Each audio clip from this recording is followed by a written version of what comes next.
ভারতবর্ষের বিজেপি শাসিত রাজ্যগুলিতে বাঙালিদের উপর অত্যাচার ও হেনস্থার ঘটনায় ক্ষোভে ফুঁসছে গোটা রাজ্য।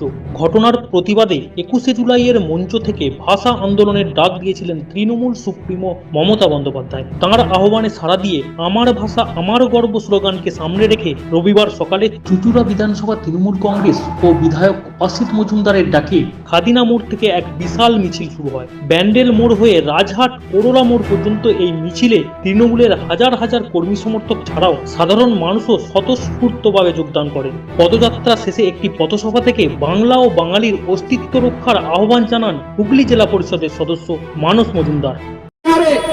প্রায় 52 লক্ষের বেশি যারা বিহারি মানুষ, এই ভারতবর্ষের আদি মানুষ, তাদেরকে বেনাগরিক করার চক্রান্ত করছে নির্বাচন কমিশন।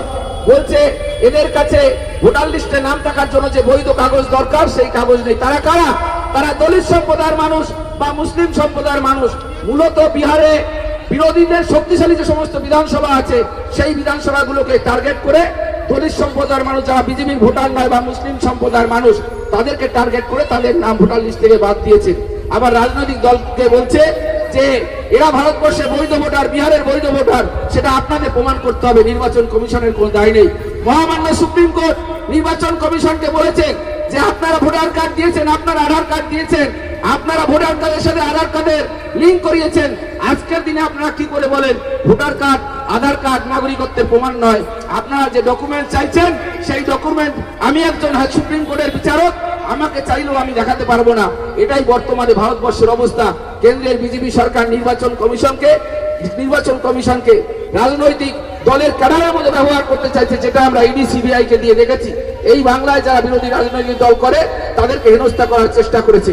এবং সেই জায়গায় দাঁড়িয়ে আজকে যে সময় নেত্রী ডাক দিয়েছেন বাংলা ভাষার সম্মান রক্ষার জন্য, প্রত্যেক শনিবার রবিবার রাজপথে হাঁটতে হবে, মানুষকে আরো সংঘবদ্ধ করতে হবে, মানুষকে সচেতন করতে হবে যে এই হিন্দিভাষী যারা ভারতবর্ষে বিভিন্ন প্রদেশে শাসন করছে, যারা গুজরাটি রবি ভারতবর্ষ শাসন করছে, তারা আর যাই হোক বাঙালির বন্ধু হতে পারে না, বাংলা ভাষাভাষী মানুষের বন্ধু হতে পারে না।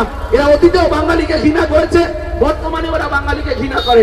তাই বাংলা ভাষার সম্মান রক্ষার জন্য, আমাদের অস্তিত্ব বজায় রাখার জন্য, রক্ষা করার জন্য